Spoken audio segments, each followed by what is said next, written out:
Alright, we're taking a look at Sonic Adventure 2, an old Dreamcast game. It's recently been ported over to some of the newer systems. We're going to take a look at the extra options first. You have your tutorial, your emblem results, and downloadable events. We can't download anything right now since the Dreamcast does not actually go online anymore. This tells you all the things you've unlocked. There's a hero and a dark side to this game, and they each have a few levels. For example, Sonic and Shadow each alternatively have their own 6 levels.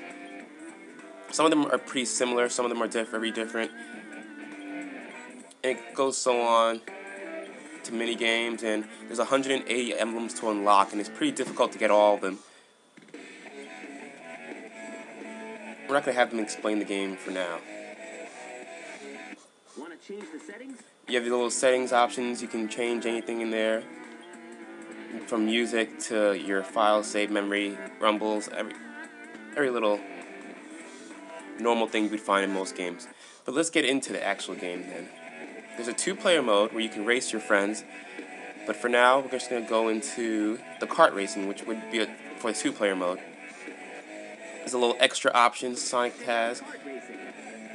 And this is where it all started. If you remember my earlier review from Sonic and Sega All-Stars, these are your All-Stars, and this is how they started off, with bad controls and bad racing.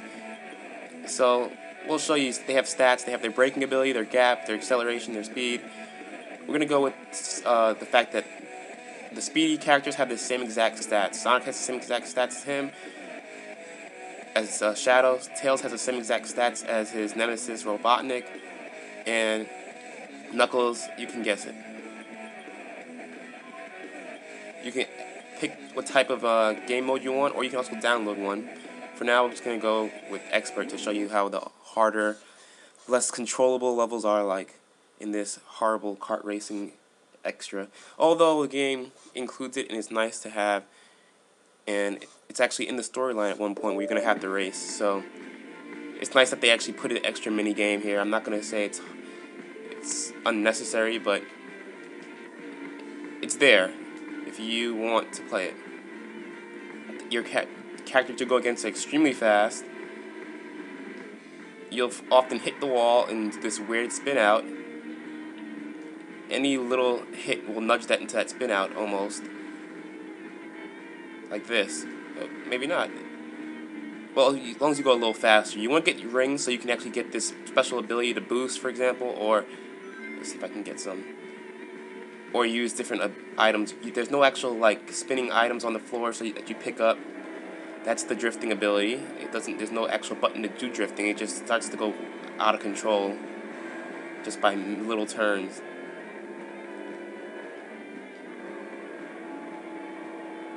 So anyway, I'll show you the boosting ability soon. There's no real useful turn, but there's a boost ability that you just saw. It's kind of edited it to do a certain thing when it happens. It's kind of scripted, but your car kind of looks like it's just gliding over the road. So every about 20 rings you get a special ability, if I remember. And we're going to need 2 more rings to get our next ability. Of course, falling off the edge will kill you.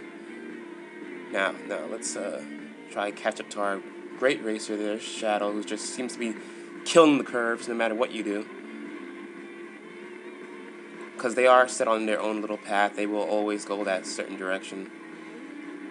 But it's a racer that's added to the game, and nonetheless, if you really just have nothing else to do, let me just get this ring.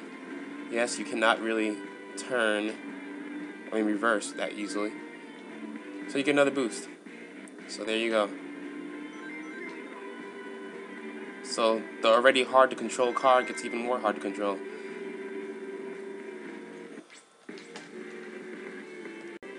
So there's 3 modes of racing, of course. This is another level within the game, a slightly easier level to play. But as you can see, it's going to always look generally the same. It's going to be at this beach top resort looking land with the floating road. I never really noticed how weird that is until I just said it. But yeah, this whole road's just floating. There's no poles or anything holding it up. Wow, wow. Yeah, that too. So, with that, there's also a boss mode that you can go against either the hero side or light side or just all and see your best times and how fast you can go about killing the bosses in order. It's a nice distraction, a nice way, you know, to go back and fight some of your favorite boss fights. And like I said, these are just little additions to the game. I don't feel most reviewers describe, so I thought it would be a nice chance to go over it. And on from that, you have the stage select and the story. We're going to go to the stage select. It shows the path as the story goes across. Sonic starts off in the city. He meets Shadow, all his little buddies in different locations in this world of theirs. Kind of like an overview map, if you remember Super Mario World or anything like that. So let's start off with a simple level. So Sonic just comes off from jumping out of an airplane. He flies down on a helicopter wing. You heard me right.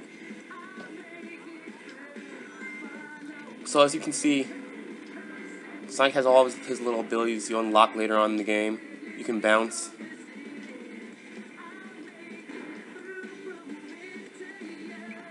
You can do a light speed attack, as you will. You can break boxes by burning them.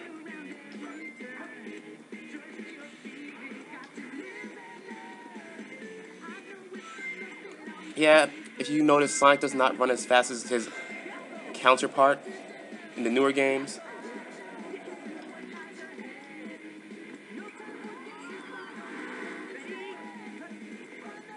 He is, to some degree, just a slower version of himself.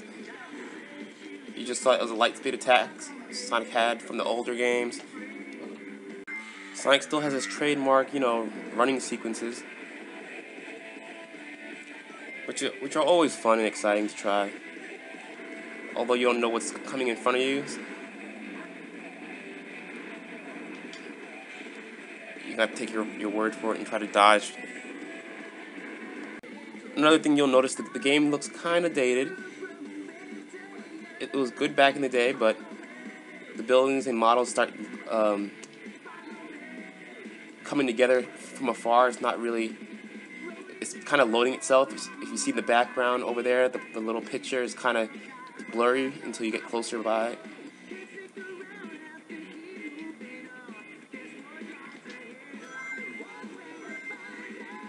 Sonic still has his grinding ability, which started off in this game itself.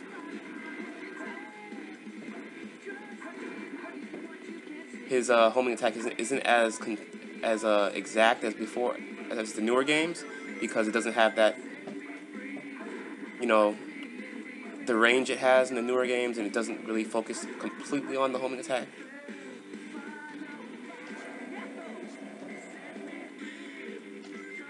You still have the ability to press the B button to do Sonic's trademark light speed dash.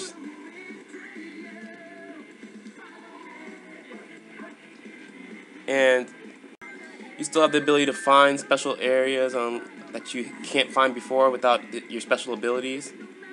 Like right here where you can break this box and come down here and, hey, look, you found some little... And I gotta say, I really enjoy the fact that each level has a difficulty setting of being easy or hard. You'll find the harder level over at the end. And then they also have little things you can complete in the level to gain your A rank within each level, which is really important for a secret level that I'll show you right now. It's kind of a hark back to the first game, which I really don't think is a big spoiler right now, so I'll just show it to you anyway, because they already remade this level in the newer games. But if you remember the old Sonic, he's back. This is the first level of the first Sonic game, but made 3D. exactly replicated, completely perfectly done. Which is kind of funny because they just made a newer version that's updated and in 3D, but it doesn't feel the same as this one does. And it's nice to hark back to the old day. You can also do a lot of skipping ahead in this level, just because it's in 3D. Kind of jump to different sections that you're not supposed to.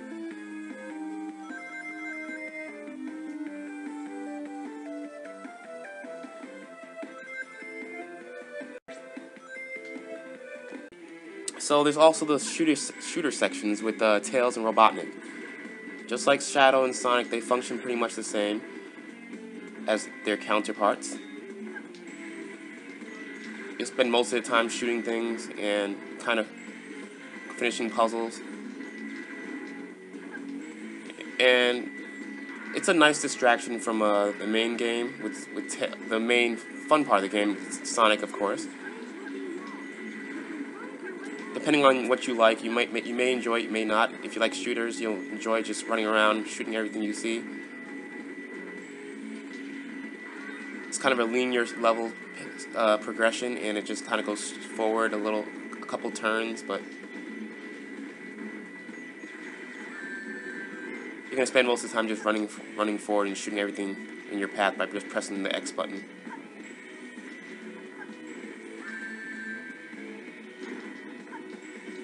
There are little platform sections that function pretty easily because you can also hover with Tails. Why Tails would want to run in a robot suit instead of just flying through these levels, I don't know.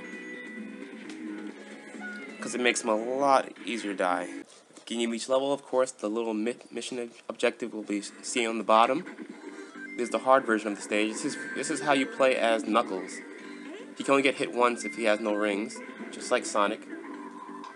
But he has a few more abilities than Sonic. He can dig in the ground. He can fly, glide, climb on walls.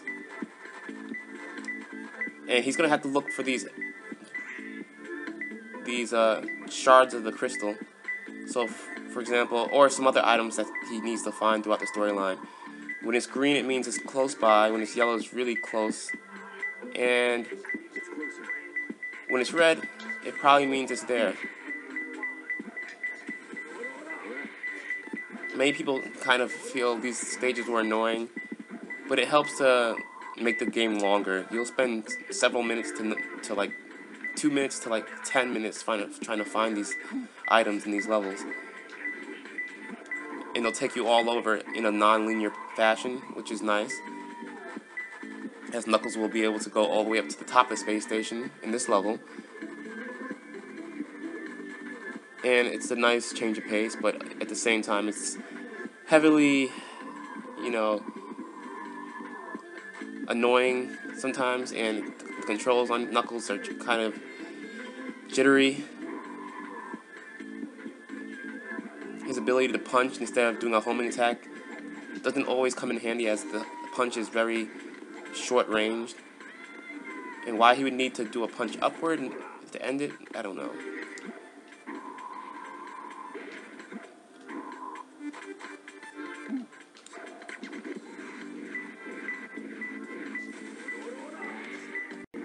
Now, the game's counterparts will just have pretty much the same abilities and do the same thing in their levels, respectively. Trying to find something with the counterpart of Knuckles. And Sonic, Shadow will do their same counterpart, like I said. It's very annoying, but they do change the level design up for each character's new level, which is a nice help.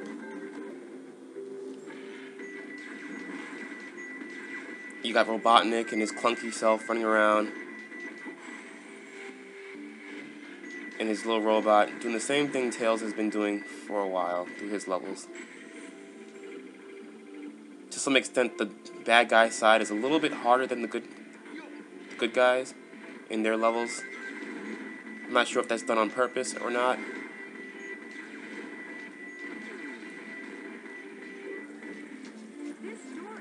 Some of the better levels actually come at the end of the game. This level called Final Rush.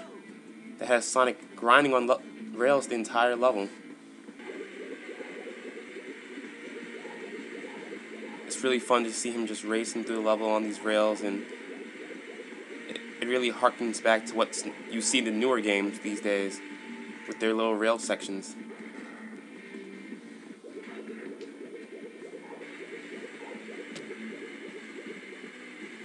So the animations of the characters is going to be really important because they are going to be playing through similar level types. Shadow actually skates instead of run like Sonic.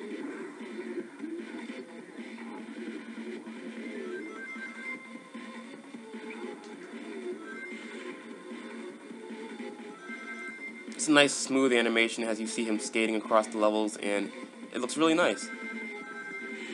He's a character design that they may have put a lot of thought into and to make him different from Sonic, because if you just made him run like the rest, it would be taking away from Sonic and the fact that he's supposed to be really the fastest person on his feet.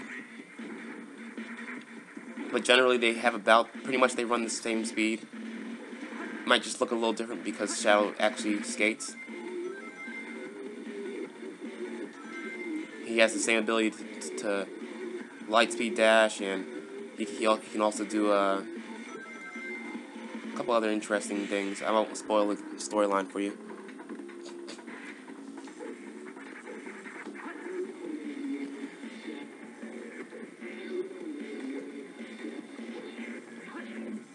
Now you see these little birds you see throughout levels, and these animals are really important. You want to pick them up because it goes hand in hand with the Chao game. Chao World is great. I wish they didn't take it out of the game. It's one of my favorite ideas they put into this game. It's a great chance to actually look at the graphics on your character and how they look kind of hairy. This is in 60 frames per second, so it's really a good looking game for the Dreamcast, although it doesn't hold up too well today, besides the character models.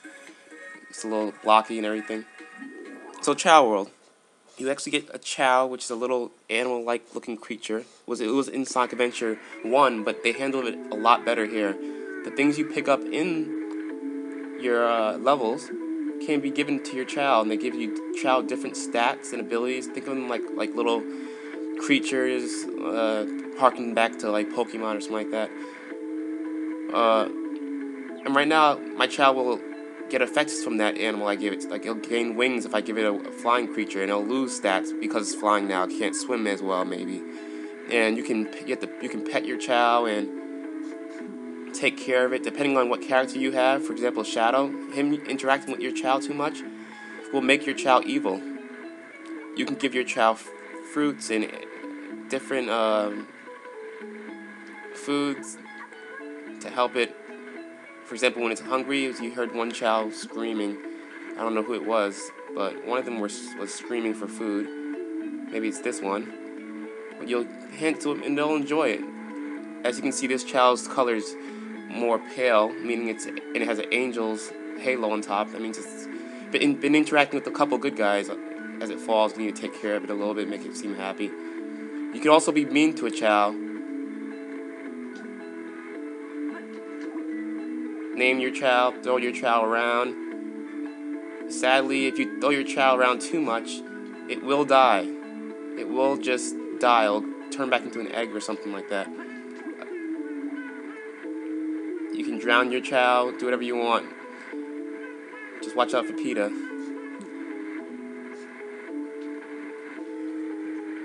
As you can see, their faces also interact with how you interact with them. This Chao's has a little car I gave it. These little items, they can start playing with them. Oops. He's gonna die soon. Anyway, you can use your Chao, you can put him on this, and put him in your memory card and play around with them while you go out to the supermarket or something. I wouldn't recommend it right now because it helps your Chao's stats a lot, but at the same time, it also is very, very memory consuming.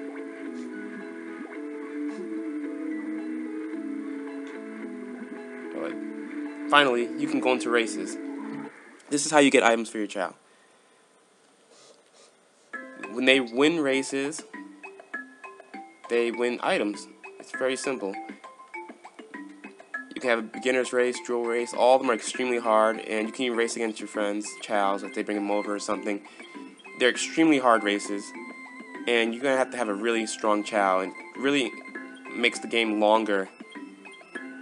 As people, you can unlock these celebrity-looking all yellow chows, golden, Sonic-looking chows, and everything. You can turn your chow into a ghost, and it'll be able to kind of like teleport or something. It's all these different things you can do. My chow doesn't seem like he really wants to race at all. Some of them are just sleeping, slacking off. That guy seems like he's ready to go. Anyway, you don't control your chow in these races. It goes by its stats and its abilities, and you can cheer it on, which uses its little stamina meter in the side.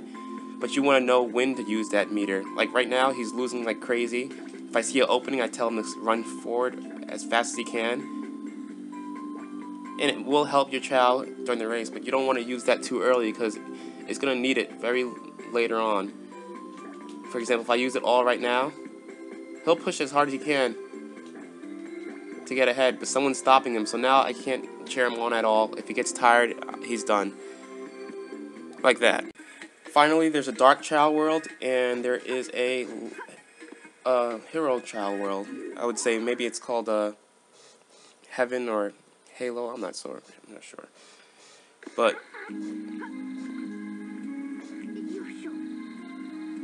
you can come here and do different things with your chow. It's a nice place to put your chow in if you want them to be separated from the bad chows who would kind of push your chow.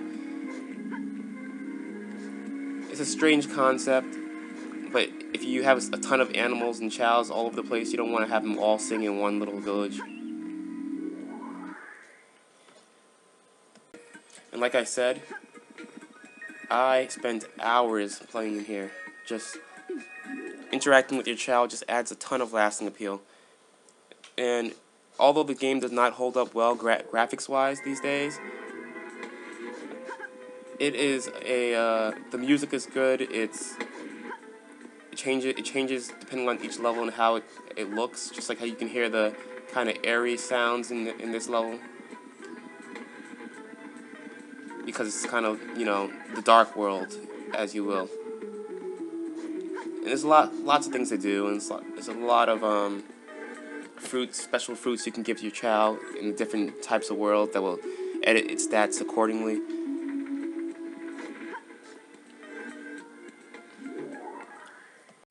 Lastly, did I mention you can go to kindergarten?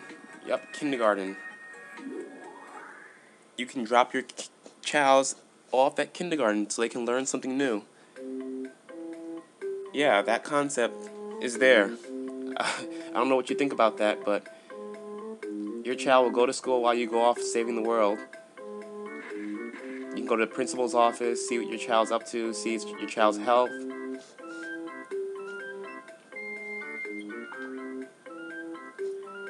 You of course have to bring your chow before you can actually get your chow's information. Your chow can learn things like the maracas, and when you take it back, it'll be dancing around once in a while.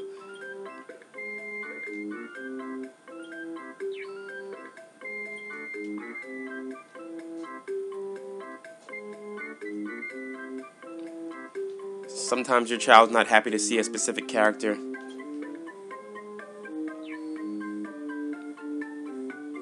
They'll tell you stats like this child's a horrible flyer. It looks like he's not in a good mood either.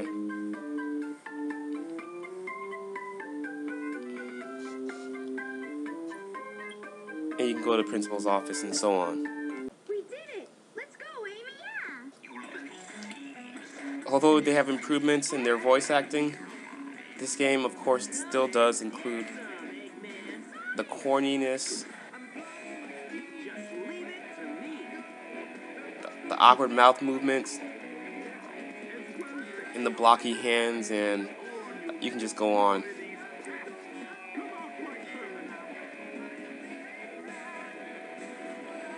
And you get to hear Eggman's song. He has the master plan, apparently.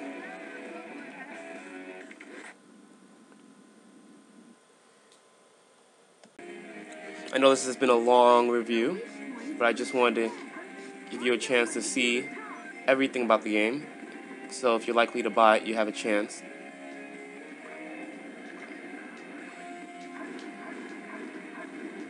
Because it is a good game, but it's seen some aging. It is very aged, and it has some polished elements. One of my favorites is the Child Garden. Some people hated the Child Garden. They took it away, but I think you'd have a lot of fun with that, and it's long. The game will keep its lasting appeal with the Child Garden and other factors, such as, the racing and the ability to replay levels in harder mode. So each level has basically an extra level to it, because hard mode does change a lot of elements of the level themselves.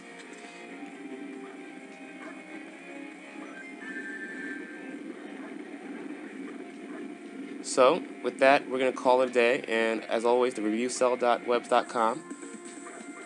Please support Sickle Cell Research. And I would say, if you get the chance and this game's cheap enough, you should buy it. You can overlook it if you're not a fan of Sonic, or if you